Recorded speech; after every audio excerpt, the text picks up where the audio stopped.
Prior to moving to Stroud, Lynn lived in Guatemala for over a decade and was involved in some fantastic education projects. And during her time in the US prior to that, she was a Democratic Party activist and a local elected official in the state of Wisconsin, which I was just Googling prior to this, and I think is blue, but it seems to say undecided on most of the websites, but it seems like they've leaned towards Biden this time, so fantastic news. Okay, so Lynn, if you would like to begin your 10 minutes now. Thanks. All right, great. Thank you very much, Jenny. I really appreciate the opportunity to talk tonight. This is a really complex subject, and there's a lot going on with it. And if people read The Guardian today, there were links in The Guardian. There's just all kinds of information that seems to be happening right now with it, especially in light of the US elections. So what I wanted to talk about tonight was how basically the love of the American love of a good conspiracy theory has brought us to the situation we're in today, where we have a resident of the White House, the current resident, who has his own version of mathematics to prove that he won the election last week. Conspiracies are part of our American DNA. And in case, yeah, Jenny said I'm from Wisconsin. The United States was born out of a revolution that gained support partly because of this baseless rumor that King George III was planning to enslave the American colonists. I grew up in the US. It's a country with lots of conspiracies floating around the fringe. When I was 7, the conspiracy was who shot John F. Kennedy.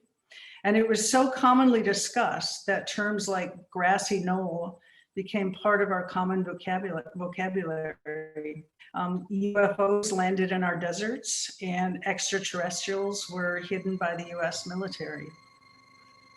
We also had soundly based conspiracies like Watergate, COINTELPRO, and the Iran-Contra scandal. So there were things that happened that were hidden from people and that had to be delved into. So given our long history of conspiracy theories, some that were true, some that were woven around a kernel of truth, and some that were totally groundless, it's really easy to understand why people are inclined to accept the idea of super conspiracy that says the coronavirus is a hoax, that experts know nothing, and that a so-called elite cabal is controlling the world. And I understand why we have this innate distrust of government and institutions. There's a certain level of skepticism is really healthy and it's really necessary. And it's probably realistic for us to have doubts about the political structure and the extent to which it's really acting in our own best interests. But conspiracists take a kernel of truth, they spin a web of fantasies and lies around it, and their intention is to create mistrust and stoke paranoia. And this has had an impact on democracy and an impact on our ability to work together for the common good. And as a US citizen, I believe that it has really poisoned and it has divided the US. So Trump, let's move on to Trump. Trump was one of the main proponents of birtherism, which is a baseless, racist lie that Barack Obama was actually born in Kenya and thus not legally president. And some say that when Obama ridiculed Trump in remarks at the White House Correspondents' Dinner, and Trump was in the audience. I'm sorry, okay, never mind. Some say that so Trump was in the audience at this White House Correspondents' Dinner when Trump made basically a fool of him. And some people say that that is when Trump decided to run for president. The 2016 presidential campaign of Trump turned out to be perfectly suited for him. So he's a greedy narcissist. He's only got a passing relationship with the truth. He has no moral compass. And he and his top supporters use Twitter, Facebook, as well as a really compliant national press to spread a range of conspiracy theories that fed into people's kind of dislike of Hillary Clinton and distrust of establishment institutions, political and cultural norms. He ramped up hate and violence at his campaign rallies. He encouraged people to shout, "Lock her up." He called journalists enemies of the people.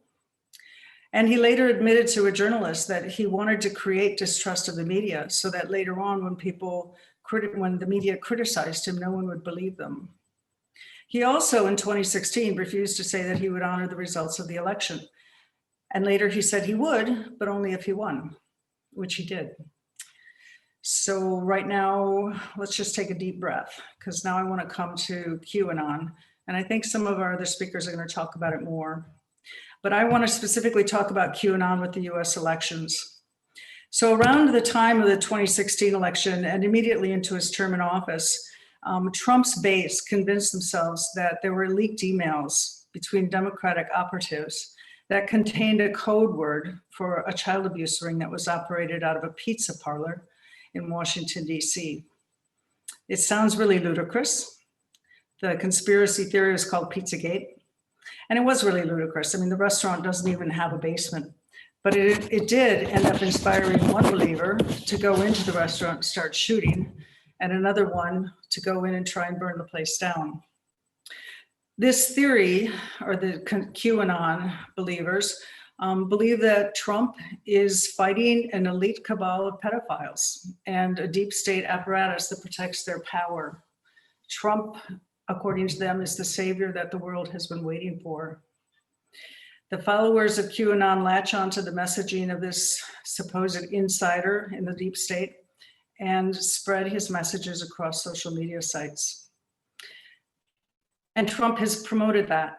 According to Media Matters for America, as of October 2020, Trump had amplified QAnon messages at least 258 times by retweeting or mentioning 150 Twitter accounts that were affiliated with QAnon.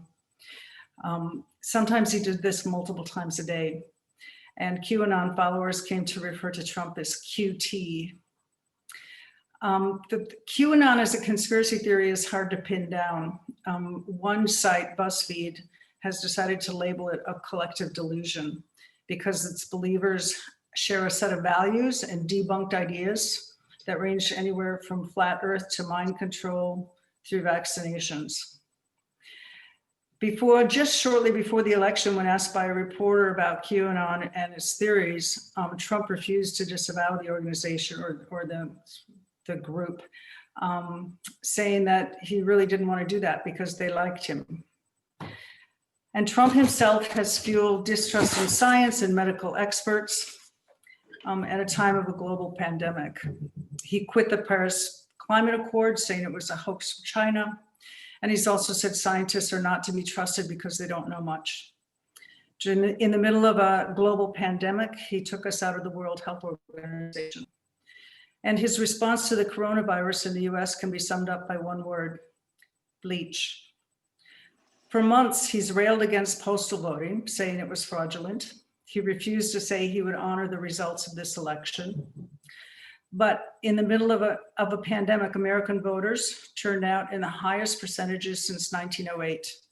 Biden won the popular vote and is due to win the Electoral College. And Wisconsin voted for Trump, by the way. I'm just happy to say that. And now, over a week after the election, Trump is refusing to concede.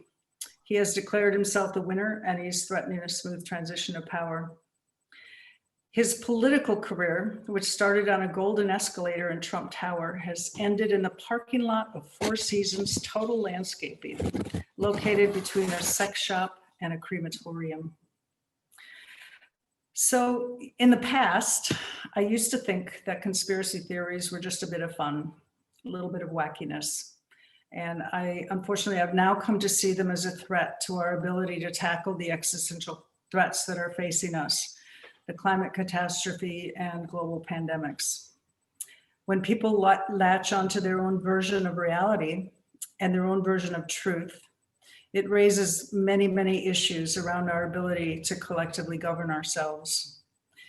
We cannot afford to be distracted by the fantasies and dark information that flies around the internet. and we cannot afford to be plunged back into an age where empirical truth no longer exists. Thank you very much. Did I stay within my 10 minutes, Jenny? Oh, you did absolutely fantastically, Lynn. Yeah, 1 minute to spare, 1 minute to spare. So no, excellent. Thank you so much for kicking us off there, and a wonderful US perspective from here in Stroud. And I think you're right, the discrediting of the press, of medics, of scientists, not only feeds conspiracy theorists, but also challenges our ability to be able to deal with, like you say, the existential crises that we that we're all facing as a human race. So thanks for starting us off there, and no doubt there will be some questions that pop up for you later.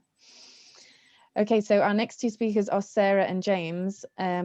I believe that James will be going first. So Sarah Dixon and James Beecher, with a group of local volunteers, helped to start the Stroud coronavirus community response to share quality fact-checked information and guidance during the pandemic, which has been absolutely invaluable, and Stroud District Green Party have been a big follower and supporter of that information. So thank you very much for doing that, and we look forward to hearing a bit more about it. So James, if you're going first, it looks like you've got your slides to work anyway, so I've switched laptop and made them work. Okay, fantastic. Well, off you go then, and I will keep you to time. Thanks.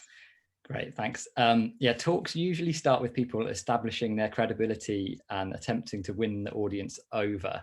And weirdly, I'm going to do the opposite. I'm not an expert on conspiracy theories or conspiracy theorists. I'm just a person who's online a lot, and through doing the Stroud coronavirus community response, I've seen certain things over the last few months and thought about it a lot. Also, while I'm really grateful to having been invited, and I know lots of people here and get on well with them, and I know there's also people here who are not Green Party members, I think I'm going to start at the beginning and say that I think electoral politics as a whole is contributing to the problems that we're talking about. And to be even more blunt, that I think the Green Party is part of that, like not outside it. And I don't just mean figures like David Icke or Tony Gosling, who were once Green Party members but got kicked out. I mean some things that happen with current members, and even some things that happen at the level of campaign approaches. The next thing to say is I don't know why bad things happen, but lots of bad things do happen all the time. Diseases, repressive government policies, scary technological developments, huge enduring inequalities in wealth and power. But I think we as individuals or groups have different models for explaining why bad things happen. The way I think about this is there's four broad models. They're not mutually exclusive. People or groups use a mixture of them to explain why something bad has happened. The first of those is individual moral failings. The second is we talk about societal norms, what might be called social constructionism. And the third is a kind of materialist, or what sometimes gets called like a Marxist view of the world, which is particularly about the economic and underpinnings of things. We can see this in the way that people respond to the pandemic. So some people focus all their blame on COVIDiots, you know, the people who've broken the rules. Some people focus on the way the government have given unclear guidance, or influential people have set or disrupted those norms by either demonstrating the rules or by breaking them. And then we have a kind of third form of that analysis, which really focuses on the ability of people in low paid or precarious work to self-isolate. Like some people just can't afford to do it. That's why they don't self-isolate. That's what causes problems. Or there's issues about PPE, workplaces not being COVID secure, people having to work in those places, or people in lockdown having a really hard time of it because they haven't got gardens. Those kinds of things would fit into that third category. And then there's another way of explaining things, which is that I don't know why bad things happen, but they do. Has that come up? But they do. The they here is like this secretive cabal or club, a conspiracist view of the world, basically. They're behind events and they're covering up what they're doing, often through distracting through some other bigger event. So in the COVID version of this, we get Bill Gates, George Soros, Anthony Fauci, or other specific figures who are engaged in this conspiracy, either exaggerating, inventing, or being directly responsible for the virus.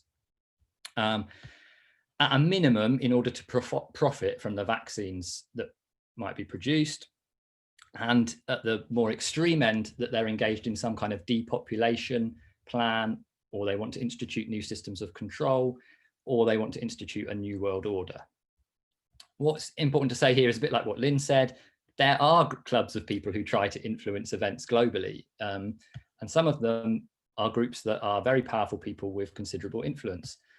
Rather than referring to them as conspiracies, we sometimes call them things like cartels. So you have OPEC, the Organization of the Petroleum Exporting Countries, or lobbyist groups like the Global Climate Coalition that from 1989 to 2001 opposed action on climate change and challenged the science, and involved ExxonMobil. And many of you will be familiar with the Exxon Knew campaign, which on its front page of its website says, Exxon knew about climate change half a century ago. They deceived the public, misled their shareholders, and robbed humanity of a generation's worth of time to reverse climate change. This, I think, is like the perfect example of a conspiracist way of looking at the world, that they know the truth. And that's not to say that it's inaccurate or doesn't help our understanding. It's just that that is a way of framing that problem which has some similarities to other conspiracy theories. Going back to things I don't know, I'm not sure how useful it is for people to use that framing when they're trying to achieve positive change, even if they don't think of themselves as a conspiracy theorist. I think potentially for every person this pulls into a campaign because it's effective as a hook to draw people in, or it feels accurate, it encourages other people to see other aspects of the world in that conspiracist way. So I think it's important when we think about the problems of rising interest in conspiracy theories that we take seriously the points that people challenging the status quo are regularly dismissed as conspiracy theorists. Some of you probably have been, I think I have been, and when they're not being conspiracy theorists, and that people challenging the status quo are often quite lazy and talk about issues or use language in ways which are very similar to those of conspiracy theorists. Now I want to talk a little bit about how we respond to conspiracy theories. One approach is to tackle the extent to which they aren't truthful. We could call this the well actually form. Where conspiracy theories make factual claims, these can be debunked as they are by Full Fact, Fact Check, Infotainment and Reuters. I'm just going to drop some examples in the chat. And this is kind of the main thing that we've done in Stroud Coronavirus Community Response. We filter the posts that get submitted to our Facebook group. We fact check them if we feel we need to. We sometimes share fact check articles when we've spotted that something's circulating in the local community and we think people could be helped with that fact check. And we try to do a form of advanced preparation against misinformation by sharing pieces which are not fact checks themselves, but are authoritative factual accounts of what's going on. The problem is that a pandemic, like lots of other issues, doesn't only have one set of clearly defined facts. Scientific evidence evolves, some questions aren't fully resolved, and people who are experts can reasonably disagree about the strategy and how different risks, in this case, you know, the risks of the pandemic versus the risks associated with lockdown, how those things get balanced. I think there's also a risk of facticity, this problem where something seems to be true because it looks very factual. Someone presents you with a percentage and it misses a broader story about what's going on. I'm going to skip over to save myself time, but if people don't understand what I mean by that, I can give some examples in response to questions. Finally, there's this thing that people talk about, which is the so-called backfire effect, which is the idea that when a claim aligns with someone's ideological beliefs, if you tell them it's wrong, it actually makes them believe it even more strongly because they're committed to those ideological beliefs. This feels really counterintuitive. We think that people should be interested in facts, but for any of us who've tried to persuade someone out of a viewpoint, we can probably know that that has happened to us sometimes, and maybe we've even been on the side where we're defending our ideological beliefs. Full Fact found that the backfire effect is rare, not the norm, and they believe that fact checking does help people, but you could argue that they would feel that. At minimum, I think it's something that we need to think about. In my experience recently, a lot of people just reject fact check sites. That's not helped by the fact that the second of the Plandemic films that was made recently puts fact checkers into the conspiracy, you know, which is an obvious thing for conspiracy theorists to do. Full Fact, I'm just going to share another link. There's a good article by them on the backfire effect. There's also another one called fact-checking doesn't work, or at least doesn't work the way you think it does. It's also worth a read. One reason why there might be a bit of a problem with fact-checking and debunking is that conspiracy theorists are not foolish people. As someone with a bit of a research background, I mean, that's my job as a research manager, it's fair to say I'm often pretty frustrated by the way people repeat this QAnon kind of slogan, "I've done my research," when you can sort of see that what they've done is cherry-picked some data, they're displaying clear confirmation bias while they've only taken on the points that agree with their existing position, or they just actually haven't done any research at all beyond looking at some social media posts.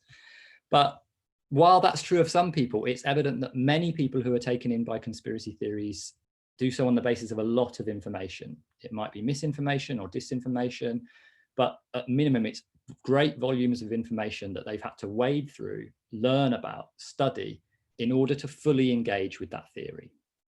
One article that I read about recently that talked about kind of why this is that it was talking about QAnon specifically. It was talking on how that conspiracy theory in particular draws on the enthusiasm that people have for a kind of entertainment that rewards active discovery, the drawing of connections between clues, the delicious sensation of a hunch that pays off after hours and days of work. So this is also something you get from puzzle books, murder mysteries, adventure games, maybe even scientific research, but maybe not from TV and music and some of the other forms of entertainment we have. Adrian Haanen, who wrote this article, talks about problems that are so large they require crowdsourcing to solve, such that all players feel like welcome and valued contributors. And I think that that is true of participants in QAnon. Just pop the link to that article in the chat. So how can we deal with that problem? Well, I think perhaps by involving people as welcome and valued contributors to other projects. I don't know if that's going to be sufficient. The next thing to say is that conspiracy theories are often outlandish and can feel silly to us. It's easy to react by laughing at something like the Flat Earth Society, particularly when they talk about their members around the globe. But problems are regularly identified with that approach. Making fun of something spreads it as effectively as sharing it sincerely would. And lots of Trump stuff on Twitter has been shared far more by his opponents than by his supporters. And if fact-checking a claim carries a risk of people becoming defensive about it, think about what the reaction is if someone laughs at you. It's not for nothing that people of all political persuasions, from Donald Trump to Bernie Sanders, like to use that first they ignore you, then they laugh at you, then they fight you, then they win quote. Everyone likes to think that you get laughed at and then it turns out that you're right. And I'm going to skip through something much more serious to say about this. I don't think we can deal with these issues by mocking people or seeing people as stupid, which is after all barely a reflection of the kind of attitude they have to people when they talk about them as sheeple. I'm not even that sure that focusing on the conspiracy element is the important part of what we're dealing with here. Racism is quite a different problem, even if it's practically in the DNA of conspiracy theories. I want to talk briefly about the protocols of the learned elders of Zion, most likely an invention of the Russian Okhrana, the Tsarist secret police in the very late 19th or early 20th century, which is taken as proof. It portrays minutes of a supposed secret meeting that shows Jews are plotting to take over the world. It was used initially to try to prevent and then afterwards to cast the Bolshevik Revolution in Russia in 1917 as part of a Jewish plot to enslave the world. It was promoted in the 20s in a British paper and by Henry Ford in America, by Hitler in 1933, had loads of popularity up until even a member of Trump's advisory board tweeted a Twitter thread with it in recently, and right up to Sandy Adams, one of the speakers at the rally that happened in Stroud last week, who has at least a couple of posts on her website that talk about the protocols. I'll just sum up because I've only got a minute left. I think the popularity of conspiracy theories is a problem that we all have to take responsibility for. It's a bit of a joke that I say we're all in it together and there's a plan, like we're the conspiracy theory. But I do think we need to look at this as a phenomenon that isn't just about Trump and QAnon. It's about a current conservative UK government that thinks that schools are indoctrinating children with critical race theory and anti-capitalism. a pro-European movement that makes its central explanation of Brexit one of bad boys, online manipulation and Russian interference in a single election, rather than decades-long evolution of Eurosceptic views and lots of reasons why people didn't feel enthusiastic about Europe. And I think maybe we can learn about how to engage with conspiracy theorists by looking into why we believe the things we do and why we present things in the way we do, and how sometimes the way that we do that is actually not that different to the people that we think of as conspiracy theorists. Ultimately, I think the broader answers are about our ability to win people to what I can briefly describe as better political positions, more serious understandings of why bad things are happening, and associated with more empowering involvement in challenging them and giving them a sense of effectiveness that they're achieving the aims that they set out to, good aims. To talk about what those aims are is a whole other conversation, and talk about what is empowering and what is effective is a whole different thing. But I'll leave it there and just drop some resources for some of the things that have influenced the talk I've given into the chat, and hand over to Sarah. Thanks, James. Really interesting topic there, and yeah, very thought-provoking. I think the idea of fact-checking becoming a conspiracy in itself is absolutely fascinating, and I think that for a lot of people, for a lot of what you're saying, it's actually, where do you start with this kind of research? How do you know what to trust? How do you know what is a good website? How do you know where to start? And I think that can be quite an intimidating thing for some people. So yeah, really interesting. Thank you. I will move on to Sarah. Sarah, if you can unmute, and your time starts now, that would be great. Thanks very much. Thanks, James and Lynn, for setting out the scene. So I'm Sarah Dixon. I'm a coach and an artist, and I've been helping with the Stroud Corona group. And unlike James, who is an amazing fact checker and researcher, I'm more of a big picture thinker, and I bring things together and look at things systematically. And also I'm really interested as a coach, that sort of side of things. You know, I have a background in biology, so I have an interest in how humans are as animals, as living creatures, as complex organisms, and how they interact in society. Also, again, like complex organisms, you know, a town could be seen as an organism as well, with individuals in it like cells or something like that. So there's this sort of ecosystem perspective that I look through. So when I've been looking at conspiracy theory, and we started talking about this right early in the days of setting up the group, because I'd been walking in town, taking photos of posters and signs in the windows of shops that were all closed. And it was quite a strange atmosphere, you know, a very shocking time when we all went into lockdown very dramatically, without knowing a lot of what was going on. So there was this huge uncertainty. And there was a poster in one of the windows in town that was putting out some really completely wrong information, you know, from the lens of feeling that I have some kind of sense of what is real and factual and what I can rely on.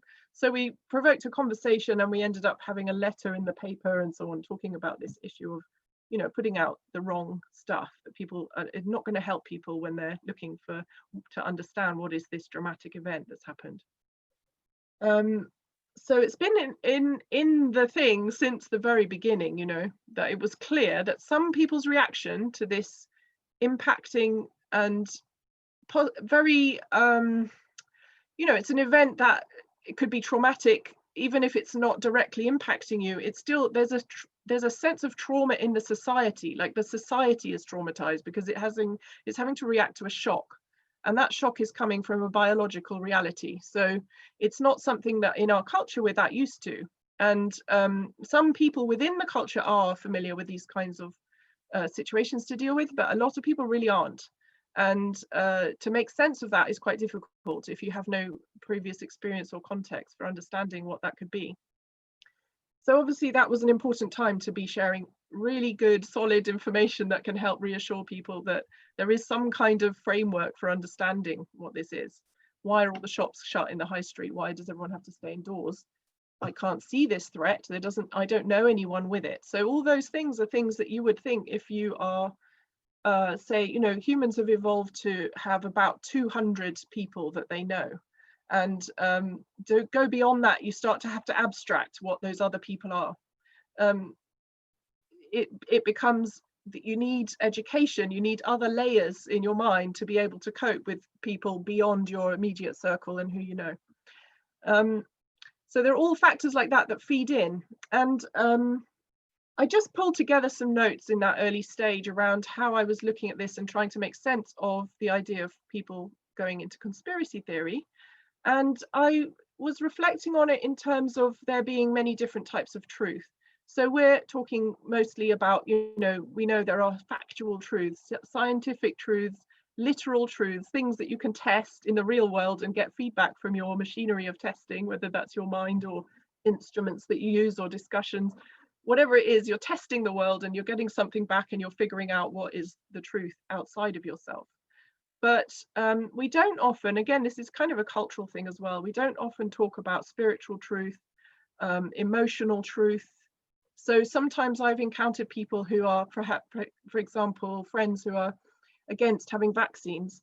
And, initially to me, that is shocking. I'm just like, it seems such a no-brainer from the way that I've experienced life. It's very obvious you should have a vaccine for typhoid or whatever it might be, if there's a whole scale.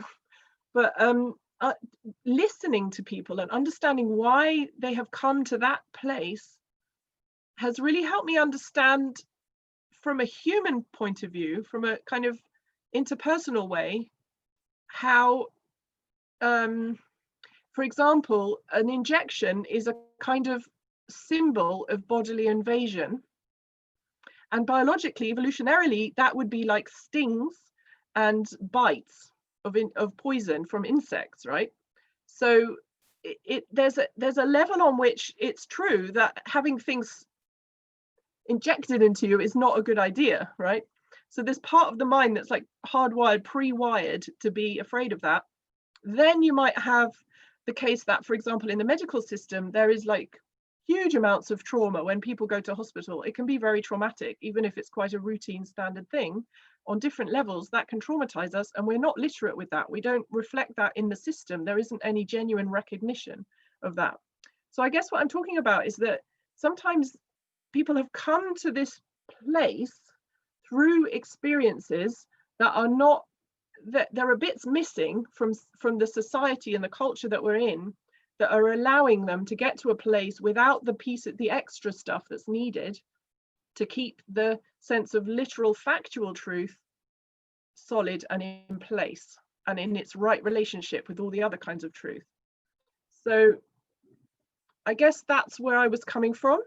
And then we've had several months of practice, of putting into practice, how do we actually use this kind of thinking to address what goes on? And a lot of this is through internet and social media, my experience, because we're all kind of shut away from each other. And I've been in this group and helping with that. So what I want to simplify now, because I think I don't know about my timing, but I'm probably done. But basically, there's a key thing about conspiracy theories, which is that people are not coping with their own fear. So there's a fear of something and they are not knowing how to handle that and then going off in different directions. And there are lots of those other factors that I've talked about that can feed to pushing them in that direction. One of them is social. So they're seeing what their friends are saying, and then we're very likely to trust our friends more than we are people beyond that friendship circle. And so when we're afraid and not handling it that well, what we need to do is ground ourselves.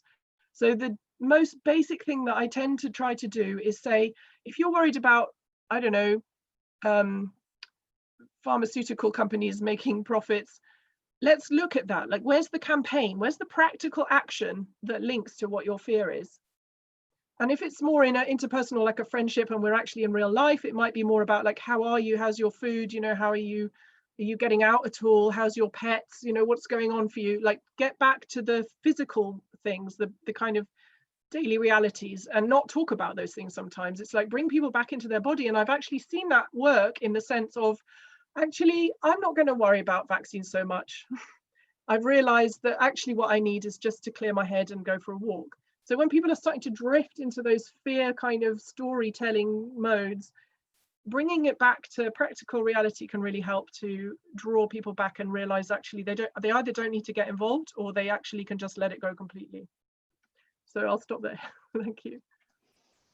Thanks, Sarah. That was a beautiful human perspective on conspiracy theories and where they come from. I really like that idea of archaic learned truths that are ingrained within our sort of DNA, of reasons why we might like or not like things, and also your idea to sort of combat fear with practical action related exactly to that fear is also very interesting.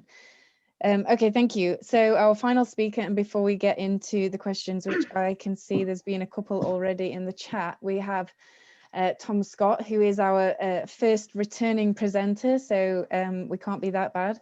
And he is a freelance writer based in Falmouth and also a lecturer at Falmouth University, and has a particular interest in political disinformation. He authored a book called Facing Down Facebook Reclaiming Democracy in the Age of Anti-Social Media. So definitely take a look at that. I'm sure we can pop a link in the chat. And Tom's also been involved in an online newspaper and was a Green Party candidate in Truro in Cornwall in the 2019 election. So Tom, if you would like to start your presentation now, that would be great. Thanks. Sure. Thanks, Jenny. I should correct you. It wasn't a book. It was a report for Molly Scott Cato's office. Oh, sorry. Well, we will find the link for that as well. Thanks, Tom. That's fine. I'm not sure how much I've got to add to the excellent insights we've already had from the previous speakers. I think Lynn's described very well how conspiracy theories are really nothing new. They've been with us really throughout human history. And as Sarah was saying, they often tend to become particularly widespread during periods of catastrophe or very drastic social and economic change. The pandemic is one example. I think another recent one was the 9/11 attacks, which spawned a whole school of so-called truther conspiracy theories, which tried to pin the blame on the US government or the Israelis or various other people. Germany's defeat in World War I, of course, was another example. The notion that this happened because of a stab in the back and that all of Germany's problems after that, the terrible kind of economic catastrophe that followed the war, was down to the Jews. And I think the reasons for this are not too hard to grasp. People naturally want to understand the reasons why such catastrophes have happened, or for sort of massive social and economic problems. And often these reasons are highly complex. Conspiracy theories themselves are also often highly complex, as anyone who's looked at QAnon has probably realized, in the kind of level of detail at which they're elaborated. But they provide very simple and easy to grasp kind of underlying solutions or explanations to problems. And these are always framed in terms of good and evil. So it's, the good people coming under attack from a group of people motivated purely by pure evil. And the great strength of such theories psychologically, I think, is that they not only allow people to kind of make sense of a very confusing and complicated world, but they also offer what could be seen as a kind of easy or comprehensive solution to very complex problems, a final solution, to coin a phrase. If only the evildoers can be defeated or indeed wiped off the face of the earth, then all humanity's problems can be solved. And that's where a lot of conspiracy theories tend to end up. It's definitely a feature of some current conspiracy theories as well as some of the old ones. Believers in QAnon, for example, look forward to an event that they refer to as the storm. And there's a lot of people in America at the moment, literally millions of people, who are expecting this event to happen anytime soon, when Donald Trump will emerge triumphant from his lair in the White House and defeat the evil globalist blood-sucking predators who are keeping, hordes of children in underground tunnels, supposedly. And the two armed men who were intercepted on their way to attack a counting station in Philadelphia just a few days ago, they were true believers in QAnon. as Sarah has described, Trump himself has shared masses of QAnon content. But I'm especially interested really in the way that conspiracy theories recently have been turbocharged by two factors. One of these is state actors that have deliberately set out to cause kind of chaos and confusion in countries that they perceive as being rivals or enemies of some kind. And I think it's certainly true that the Russian intelligence services have been doing this in various ways over the past few years. During the Trump election in 2016, they were certainly at the heart of the so-called Hillary Clinton email affair. They were leaking emails hacked from her in a way to suggest that she was involved in all kinds of nefarious activities, up to and including the satanic murder of children. That was the so-called Pizzagate affair, which has already been mentioned.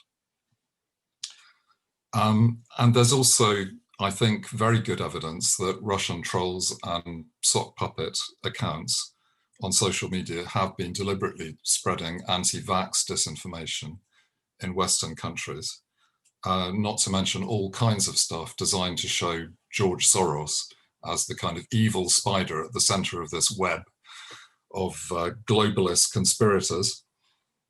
And this kind of deliberate manufacturing of conspiracy theory goes back a long way in the history of the Russian Secret Service. James has already mentioned the fact that one of the most kind of pernicious conspiracy theories, which still survives, I think, in slightly different form in the QAnon conspiracy theory, that's the Protocols of the Elders of Zion. That was deliberately manufactured by elements of the Russian Secret Service at the beginning of the 20th century. And I think the other factor that's hugely boosted the spread of conspiracy theory thinking has been social media, the rise of these giant social media platforms with very little sense of responsibility for the kind of content that is shared on them. YouTube, Facebook, notably, and in particular, the way in which these platforms use algorithms to drive user engagement. And this isn't in any way because Mark Zuckerberg is any kind of supporter of conspiracy theories. He's not, it's purely commercial. Conspiracy theories tend to be lurid. They tend to be very compellingly constructed in narrative terms. They're good stories, to put it simply. And people love a good story with recognizable villains, a band of fearless investigators, of which you can be one, uncovering the truth, defeating their evil adversaries. Those are the elements of good stories. This kind of content isn't created by YouTube or Facebook, but once it's on these platforms, it makes excellent clickbait in terms of keeping users engaged with the platform itself. And once somebody has become engaged in one of these conspiracy theories, whether it's vaccines, 9/11, George Soros, or whatever else, then those YouTube and Facebook algorithms are going to keep showing them that same kind of content because they know it keeps them engaged. That's how it works.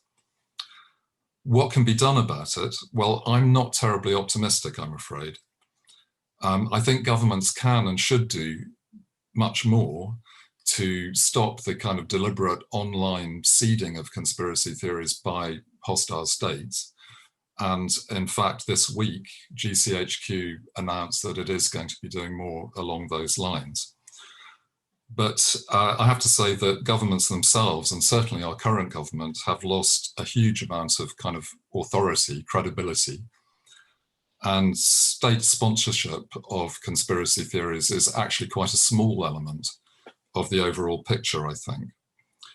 I think the social media platforms can and definitely should be doing much more to stop this kind of toxic disinformation. But so far, really, their efforts have been extremely half-hearted. Facebook has made token efforts at kind of increasing fact-checking of content on Facebook. But really, this has only touched on the sort of most violent and deranged of this kind of content. And for example, it's removed David Icke's Facebook page, but there are still huge numbers of Facebook pages and groups that are spreading all kinds of stuff. For example, they've been organizing groups of people, encouraging them to believe that the American election was fraudulent and directing them to counting stations to intimidate vote counters in the States. And all kinds of anti-lockdown, anti-mask conspiracy theories are proliferating on Facebook and YouTube like there's no tomorrow. So personally, I feel we do need wholesale reform of these social media platforms, particularly to hold them to account for the content that they carry in the same way that publishers are held to account for damaging content. We also need much more transparency and oversight of the way that algorithms operate on these big social media platforms. Facebook itself has created a so-called oversight board, but I have to say that this is really a purely cosmetic exercise, I'm afraid. There's been a kind of alternative, real Facebook oversight board, as it's called, set up by various journalists and academics. Facebook itself has done everything it can to shut this down, including removing it from the internet for supposed kind of illegal use of Facebook's name. So I guess the real reason I'm most pessimistic, though, is that I think we're going to see the ideal conditions for conspiracy theories to proliferate in the next few years. Extreme deprivation, we're entering a massive economic crisis, together with a kind of rolling series of catastrophic climate-related events. Not just those events themselves, but the social and economic kind of crises that these set off, including violent conflict, a growing refugee crisis. As we've seen really from the 1920s onwards, conspiracy theories are really very closely connected to the rise of fascism. And despite Trump's defeat, the far right is still extremely dangerous on both sides of the Atlantic. Nigel Farage's Reform Party has been set up, I think, as a direct response to take advantage of the kind of conspiracist anti-lockdown movement. And I think the lockdown itself has probably led to more people being exposed to conspiracy theory material online in particular. So I think maybe the most important thing that can be done is much more emphasis on critical thinking in schools, so that kids are given more of the skills that they need to critically evaluate material they're exposed to. Conspiracy theorists, as James was saying, often claim themselves to be skeptical thinkers, and there's a certain superficial appeal to that, to the idea of questioning, given explanations and so on. And that claim, I think, is how a lot of people fall down those proverbial rabbit holes. But I think young people need to be shown that real skepticism and open-mindedness don't mean just accepting information that claims to be questioning mainstream narratives. It's also about being open to changing your mind in the light of new evidence, and not assessing evidence on the basis of how well it fits a preconceived theory. That's vitally important. I think conspiracy thinking is a kind of virus, personally, and I think that kind of education is going to be the closest we ever get to a vaccine. Thanks, Tom. Again, a really fantastic take on this very important issue of conspiracy theories. I think you're right. It's so easy to get trapped in a cycle of conspiracy, especially on social media, where one image is shown, you watch that, and then you push 10 more images that propel you into that way of thinking. And it's very difficult to get out if you haven't ever been taught or have the knowledge of critical thinking, which I think you're right. Starting with education and children is step one, because when we were at school, that wasn't how you were taught. It's an education of regurgitation at the minute, I think, and how to pass an exam rather than how to actually think critically about the information that you're being given. So really appreciate your take on things. Okay, so we've had quite a few questions. I've been trying to keep track of it. So I will invite the speaker to ask their question if they would like to. If not, then just let me know in the chat and I will do it on your behalf. But I think it would be good to get some audience participation at this point. So so Norman, I think yours is the first one that I've taken note of, which I think is posed to James, but I'll let you come in, Norman, if you'd like to put your camera on and unmute yourself.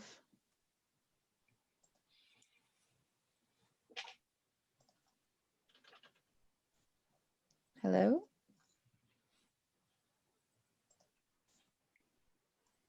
Okay, I can't see Norman on the list anymore. So we will go on to the next question while we try and find Norman. Okay, Kate Cruz. I think you had a question, if you would like to unmute yourself. Unmute me. Hi, it was actually Dave, Kate's other half. Oh, hi Dave, thanks.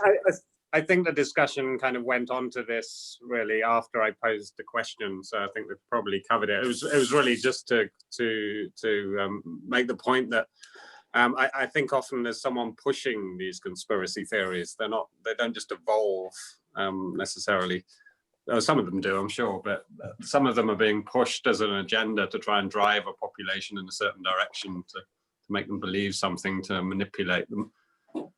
And I think the discussion kind of went along those lines. And I think those are the dangerous ones where they're not just, you know, if people believe there's a flat earth, if they believe the earth is flat, that's not really an issue. But if they're acting and voting on the basis of these conspiracy theories, then they become dangerous. Absolutely agreed. So when conspiracies affect behavior change within the population, I think if speakers just would like to raise their hand if they would like to come back on any of these, then okay, and then we'll come to Norman, because I've heard that he's back on now, but would anyone like to come back to me on the effect of conspiracy on behavior change? James, have you unmuted? Let's go. I was just gonna, the bit that I was gonna say is that even the flat earth conspiracy, I spent like a day getting really into reading loads of stuff about the flat earth conspiracy theories, you know, looking at some of their pages. It was very suck-inable. And while some of it is quite bizarre, it goes beyond just saying the earth is flat. It's like, you don't just have a conspiracy that some established version of truth is different to what the real truth is. The conspiracy has to then have a load of stuff around it about why you're being misled, who's doing that misleading, to what end. And without getting too much into that specific one, but the point of those conspiracies, and loads of conspiracies, is to undermine your trust in established authorities. And I think one tricky question, because I think this was one of the questions that was on the sort of preparatory text around this event, is like, is that a problem? And I find it quite difficult to answer that. Personally, I don't know whether it's a good idea to just say, oh, we should just trust established authorities. Like, that doesn't feel like the right response. Promoting critical thinking feels like a better response, to say, yeah, we should all be critical of all the information coming to us. But that's also quite difficult. I mean, with the pandemic, like with the way that we respond in the coronavirus group, I can't literally, for every single piece of information I get, be completely critical of it and worry that it might not be completely right and that I have to chase it down. I have to have a degree of trust in some sources of information. And I think we have to generally in our lives, like we have to trust that firemen know how to put out fires or whatever. You know, there's lots of examples of this. We have to give a degree of trust to some organizations.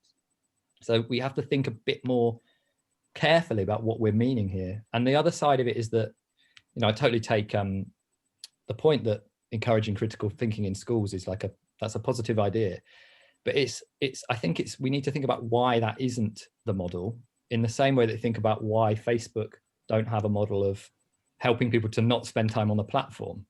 Facebook wants people to stay on the platform so they see ads, so that they get their revenue. The government doesn't have a particular interest in teaching people critical thinking skills, because they're going to apply them against what the government's doing. You know, any elected party in position of power wants to maintain its power. I don't think this is a bit what I was saying at the beginning about how electoral politics plays into some of this. Wealthy and powerful organizations want to maintain their wealth and power. I don't think that's a weird kind of conspiratorial angle on the world. It's just how I think about things. So when we think about how we get people to think critically, and how we get them to trust the people that we think it is appropriate for them to trust, or that they make a decision about who to trust, it's who is going to provide that other than governments, other than massive corporations that have no interest in doing those things? That's a much more difficult question, and it leads me basically to be pessimistic, you know, in the same way that Tom is, because yeah, I don't think the organizations that we would necessarily we might at first expect to be doing this job are going to be doing it very willingly. Sorry, that's probably a bit away from that question of behavior change, but no, I think the that's core right. bit is that the behavior change that's encouraged by most of these conspiracy theories is to distrust those authorities, and sometimes that's a real problem because people go off into having no ability to establish true information. But in its simplest form, distrusting authorities shouldn't be the thing that we have a problem with here. We shouldn't just be trying to shore up trust in those authorities, I don't think. Yeah, but I guess it's when distrust becomes a lack of wanting to engage with systems that affect change, like voting and things like that. Okay, I'm going to go with Sarah, hand up first, then Lynn, hand up second. Okay, Sarah, if you'd like to unmute yourself. Just very briefly, I want to reflect that yes, the conspiracy theories can be seeded deliberately for specific reasons, absolutely. And yes, they encourage distrust of accepted authorities, which are arguable of whether they're, like James is saying. But I have noticed there is a tendency for people to be drawn to them who already are in a sort of psychological mode of mistrust with authority and issues with the authority figures. And that could be for very valid reasons, that part of their it could be educational, it could be just life experience, it could be the way they were parented, whatever it is, something has gone on where they are already pre-oriented to have deep discomfort with authority. And so these conspiracy locations provide a sort of safe haven and a kind of fraternity for that kind of mindset. That's just that one piece that I want to, so it's more exploiting existing vulnerability, and you can sort of nibble at the edges of people who are, you know, and that's where we can sort of try and help people feel safe and not need that so much. Absolutely. And Sarah. authorities could help create more sense of safety as well. Yes, they definitely could do that. Okay, Lynn, and then Tom. Yeah, I really appreciate what you've been saying, James, and I think it's very thought-provoking and thoughtful. What I've seen happening in the States with conspiracy theories is that they seem to have really been driven by the far right wing. And I think the threat that they feel, then that people who believe in them and have been following them feel, is a threat to the way of life that they've always thought was, I mean, that they find comfortable. And the people who suffer from this are people who are really vulnerable and people who historically, traditionally, culturally, politically, economically have been at the short end of the stick. Ethnic minorities, African Americans, gays, lesbians, LGBTQ people, they're the ones who are seen as the threat. And these conspiracies really portray them as being the other and being a danger. And so I find it really, personally, really scary to see what's happening in the United States right now and what Trump has been promoting, because I think that it really does cause a lot of pain and damage to people who are historically really vulnerable. You're right, Lynn. And I think also, you know, it having governments say these things sort of validates it to a different group of people who may not have necessarily bought into conspiracy theories, but who do trust the governments and who do trust those institutions. So it opens up the conspiracy to a much wider audience who may not have previously engaged in that sort of thinking. Tom, thanks. Yeah, no, I'd agree with Lynn that they've been weaponized by the far right far more than by the left. But I think conspiracy thinking has affected the left as well, as we've seen really with the recent events in the Labour Party. You know, the anti-Semitism in the Labour Party was real. And there's been a strain of anti-Semitic thinking on the left for really quite a long time. I think it was an Austrian socialist who said a century ago or so that anti-Semitism is the socialism of fools. And I think that still kind of holds true in a way. But what Sarah was saying about community, I think, is very important. I think she's quite right that these conspiracy theory groups, which are kind of very large, sprawling, and sometimes global groups, but they do provide a sense of community, sense of people kind of working together on something important. And I think that is very much a symptom, perhaps, of the kind of atomized society that we live in, that people feel the need to join such groups, which do definitely give them a sense of kind of understanding hidden truths, of having a purpose, you know, greater than their own lives in confronting these evils which they are told explain everything. So I'm sure there's sociologists working on the kind of sociology of conspiracy theory communities, and I'd be kind of interested to see what they've come up with. I think in many ways they are comparable to cult communities. And I have to say that, you know, what's happening in America at the moment does remind me of the final days of Jonestown, if you remember that. There's a wonderful documentary, it's in the BBC's Storyville series about Jonestown, which I think has a great deal to say about how people kind of fall for conspiracy theories and a conspiratorial worldview. And that ended in absolutely horrific disaster. I hope things in America don't get that bad. Absolutely, absolutely agree.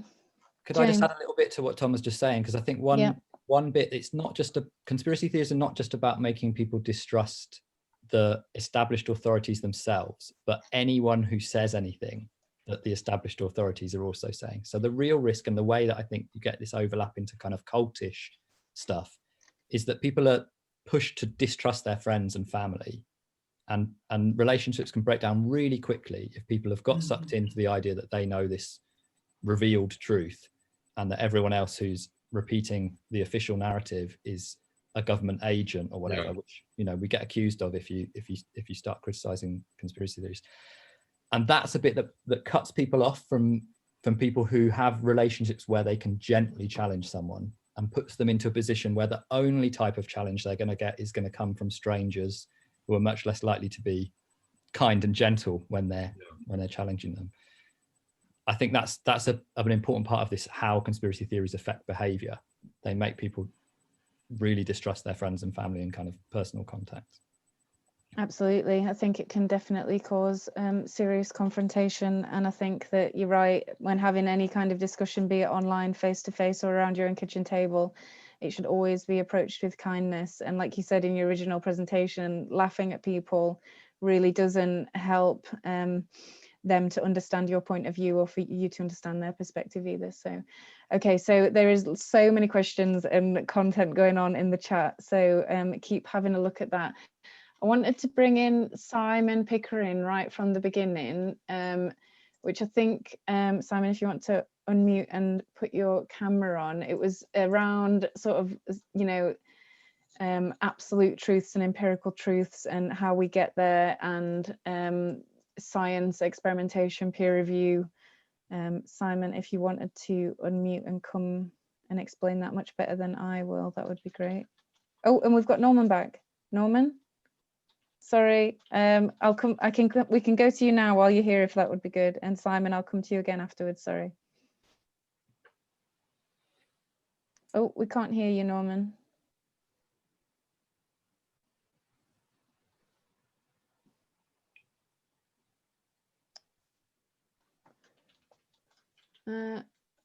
Norman, sorry, we can't hear you. You must be very quiet. I don't know.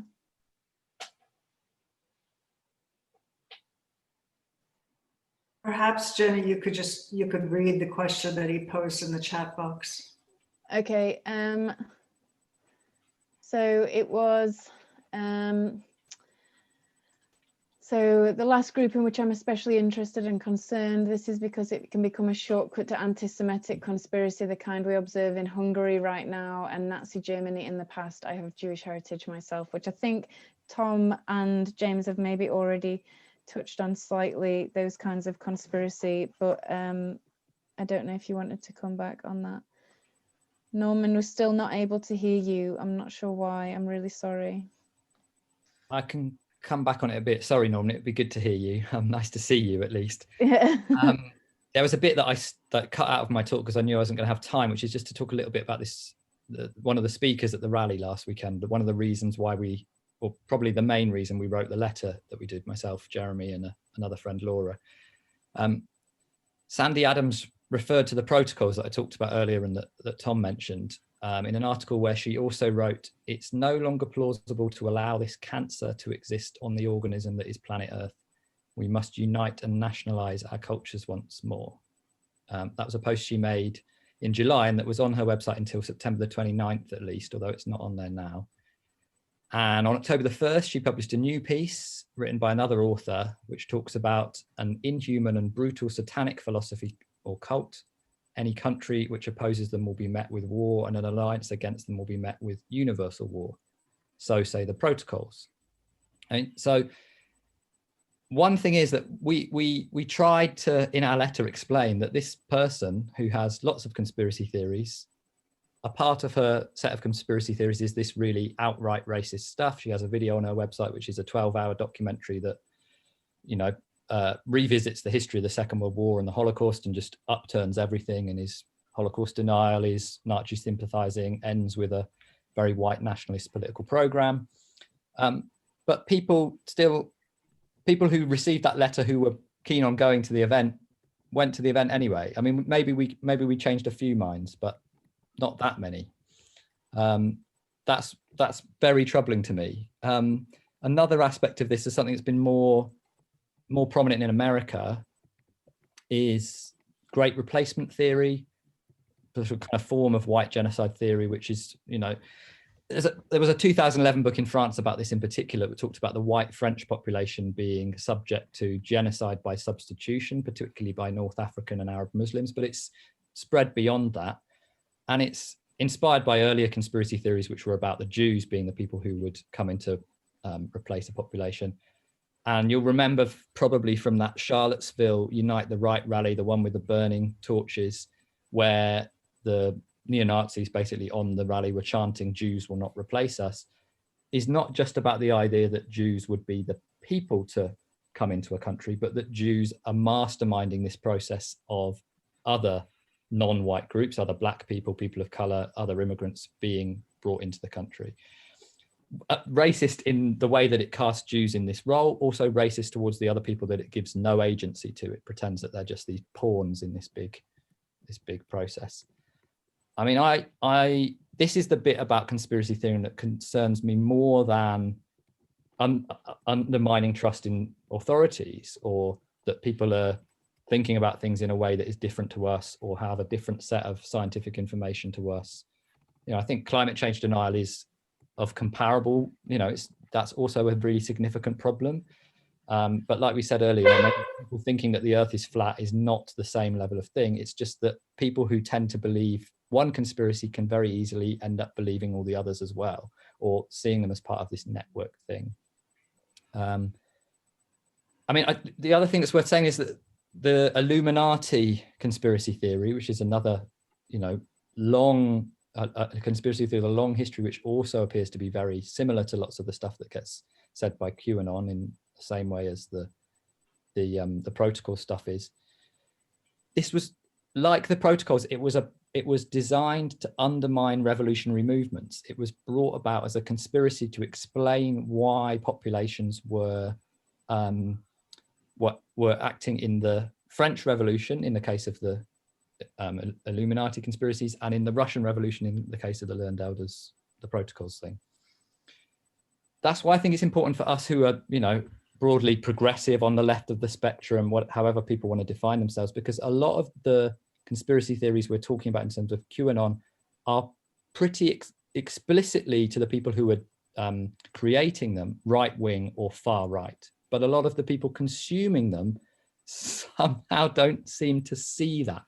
So in a way, what they're doing is effectively recruiting people into quite far-right politics by presenting themselves as a more oppositional, you know, opposed to the status quo than the right normally is seen as, the right is normally seen as this conservative force. The value that conspiracy theories have to people is that they present goals of the right as being about making the world this better, good place, changing things radically and so on, but really about diverting people away from other movements.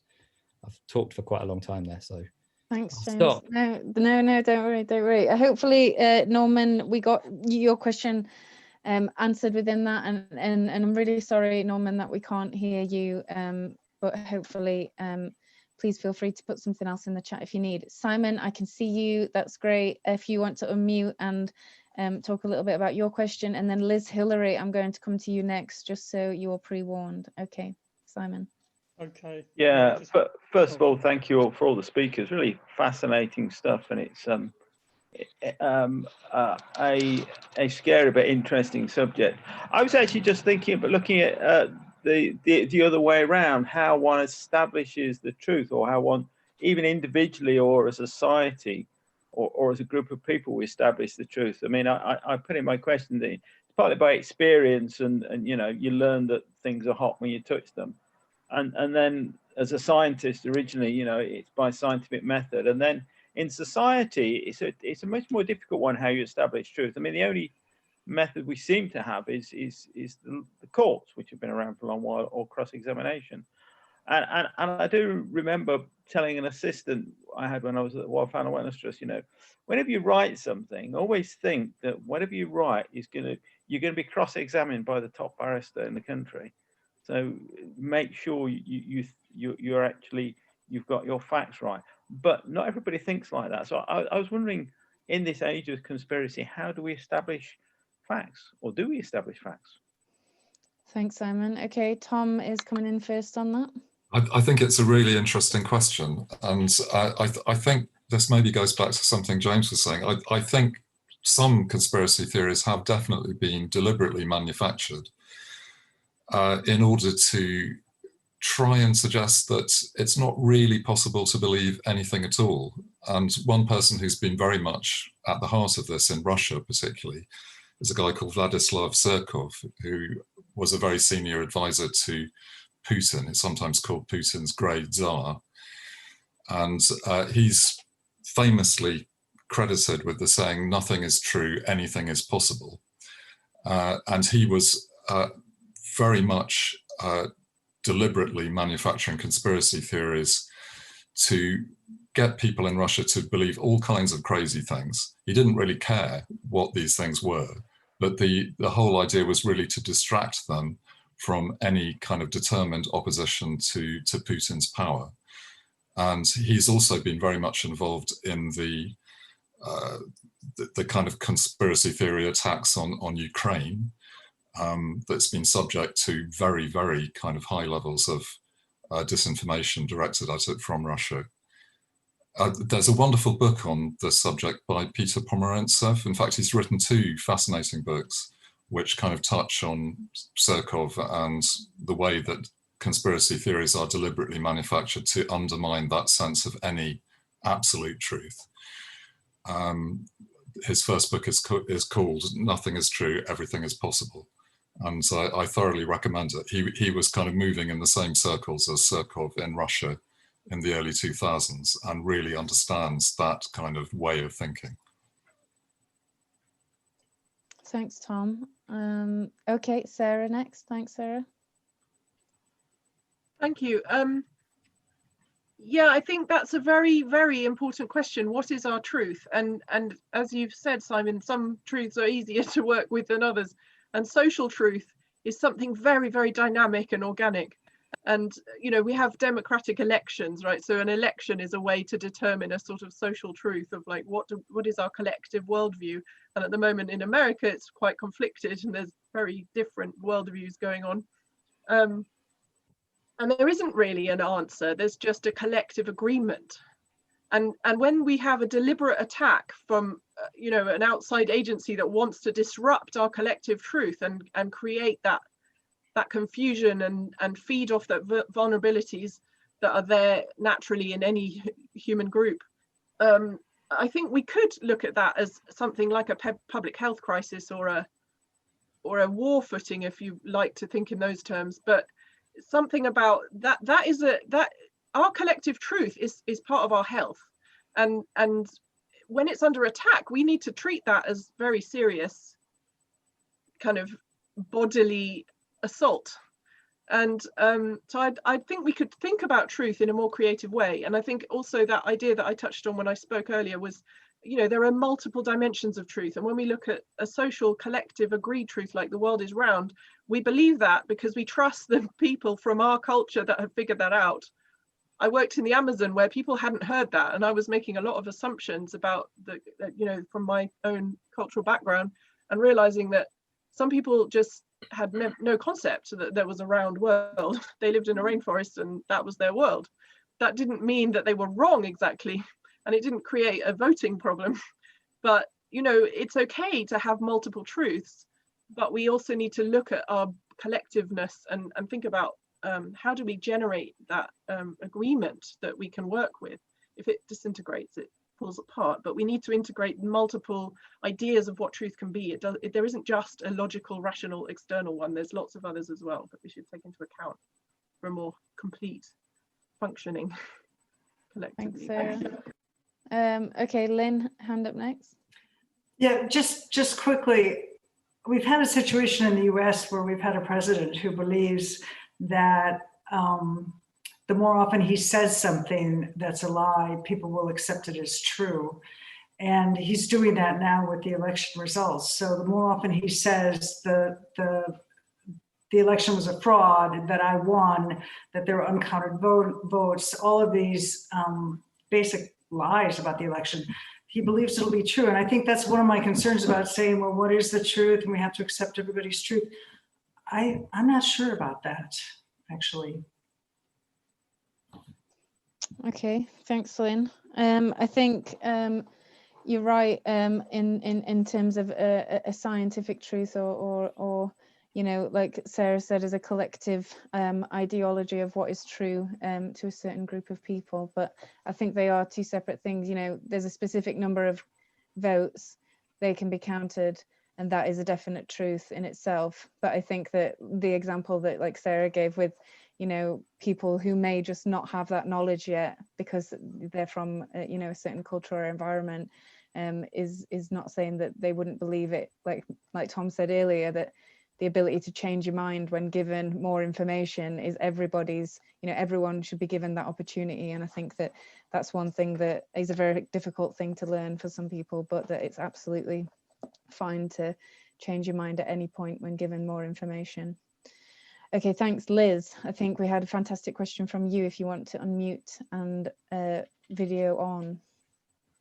Yes, I just wondered whether the panelists, and it seems sensible to start with Lynn, whether people are feeling optimistic after the Democratic win in America, that maybe conspiracy theories could be on the wane. It seems like a real win for sanity over insanity, but maybe I'm just being over optimistic. Well, as you can imagine, I've been talking and being on social media with a lot of friends in the United States. And after the initial party time ended on Saturday and the hangover ended on Sunday, what I'm hearing from people is that they're really scared. They're really terrified about what's happening. And they believe that if Trump doesn't actually steal the election, and most people don't think he can do that, what he is doing is creating a situation where Biden will not be able to govern. And so the things that we fought for in this campaign in terms of the climate crisis and healthcare and racial justice, those things are not going to happen because Trump is creating a situation where a huge percentage of the population won't believe that Biden is the legitimate president. So it's a really scary time there. And I'm not feeling all that optimistic, actually. I'm feeling much better. I'd be really, really sad if Trump had won, but it's going to be a real long struggle for people in the US.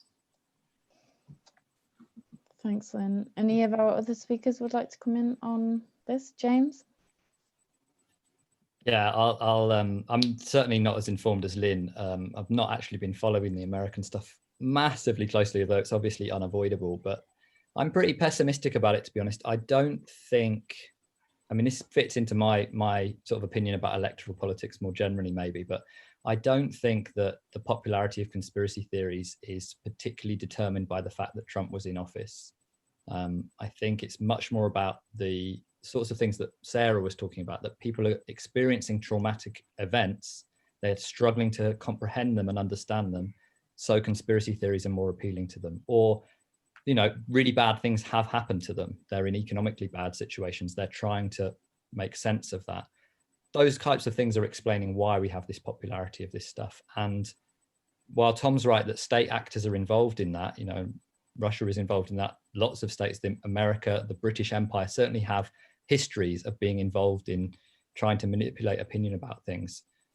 Once conspiracies get out there, it's individual people that are sharing them, and it's powerful because, like Sarah said, it's your friends that you trust, right? And if you have a group of friends that are all sharing this stuff, you're much more likely to believe it than if Trump says it, even as the president.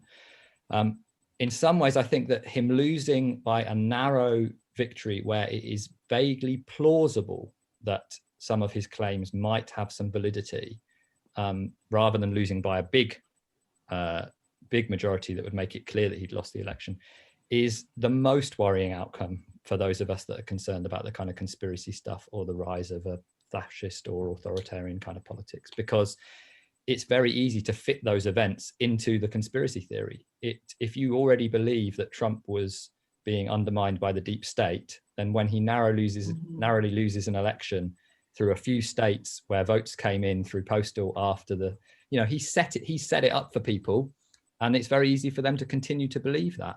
And in some ways, it would be less believable that the deep state were against him if he won, right?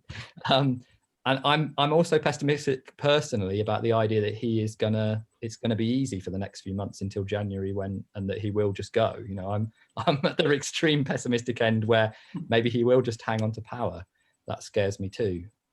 But certainly in terms of the conspiracy theories, I don't think they're going away just because one politician has, unfortunately. I think we're stuck with them for a while.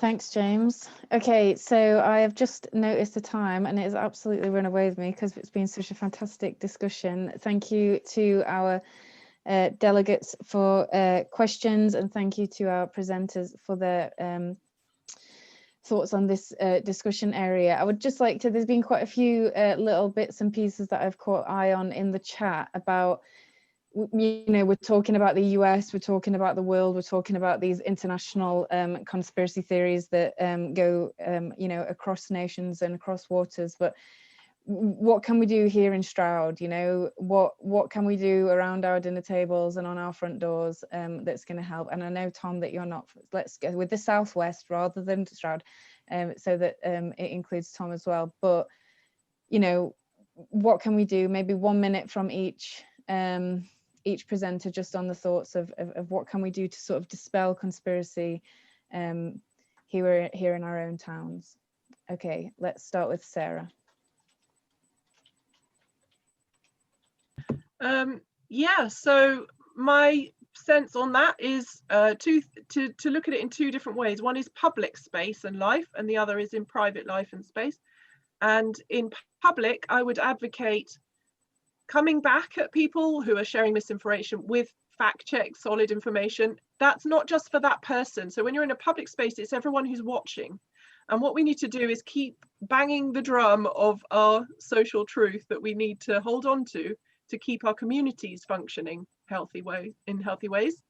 Privately, and again, I would go back to that practical thing. If somebody's bringing their concerns that sounds maybe a bit conspiratorial or very much so, however we want to call that, and I know some people think that word itself, conspiracy theory, is a bit hostile, but it's like, let's say what's practical rather than going into the mind and the story.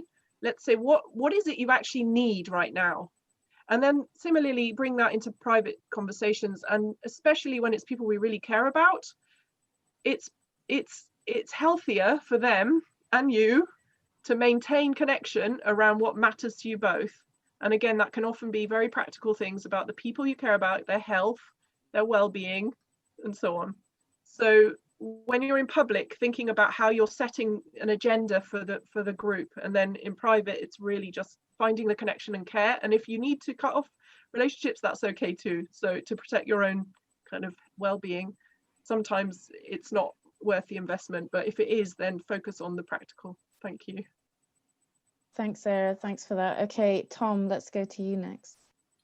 I wish I knew, but I think one thing maybe to say is very much echoing what James was saying earlier. I think we need to give people more inspiring stories that they can believe in, that are based on something real and true. Conspiracy theories are fundamentally narratives. They're, narrative accounts of what the world is and where it's going. And we need to give them stronger, more inspiring and more positive narratives that they can genuinely buy into. Perfect. Thanks, Tom. I think you're totally right there. George Monbiot does a fantastic podcast on exactly that. Okay, Lynn, let's go to you next. Yeah, it's a really difficult issue, both privately and publicly. It's very hard when you know people who are spewing this stuff that just does not make sense. And it's very hard because when you try, it's difficult to talk to people because my truth is not their truth, and they're very quick to say that. I think in a public realm, I think it's really important to speak out, and the stuff that that Sarah and James's group has been doing has been very good. And the letter that they wrote, that a lot of us here signed about the rally last Saturday, I think is excellent, because I think one of the worst things we can do in the public realm is to keep our mouths shut and not say anything when we see people giving mistruths and disinformation. It's really, in these times, it's really dangerous. And I think it's important to speak out. Thanks, Lynn. Okay, James, some final words? Yeah, I mean, other people have said the important things, I think. Yeah, trying to think carefully about how to approach people that you know privately, and the possible ways that you might be able to have a conversation about this stuff. And there's an element of kindness around that.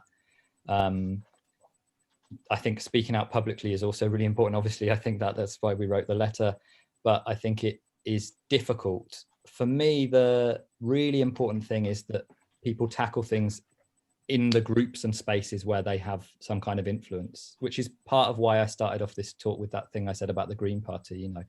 I'm not a member of the Green Party. It's not my place to give advice to people in it, really. But I think, the priority for you is to look to your own members and supporters who might be engaging in this stuff.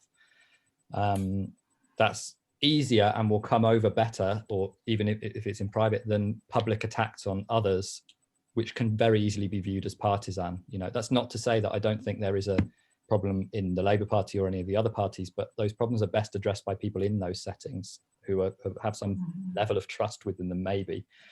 I do also think that there is this importance in kindness with people that we know, but I think there is also, it's really important to stress that when you've got people who are espousing effectively Nazi ideology or racist stuff, that's over a boundary where kindness is not necessarily the way to get them to shift, and is not the priority in communication about it.